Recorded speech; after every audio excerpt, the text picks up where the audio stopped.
twese tumutore.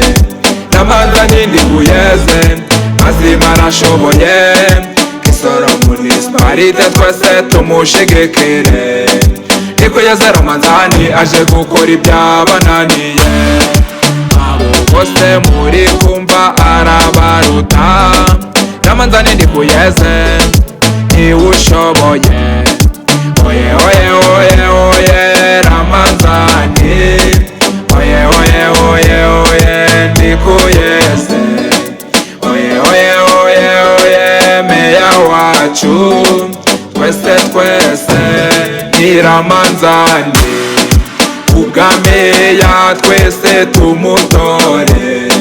Ramadhani ndikuyeze mazima arashoboye, Kisoro municipality twese tumushigikire.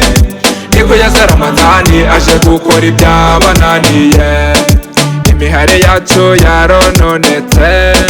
Ndikuyeze Ramadhani twese turamukeneye, ibishingwe mu tawuni yacu Ndikuyeze iyo abibonye biramubabaza. Ndikuyeze Ramadhani warayi niwe ubishoboye. Irworo ryo kushaza Ramadhani, Gatimba market Ramadhani. Kubwa meya twese tumutore. Ramadhani ndikuyeze mazima arashoboye, Kisoro municipality twese tumushigikire. Ndikuyeze Ramadhani aje gukora ibyabananiye, kubwa meya twese tumutore.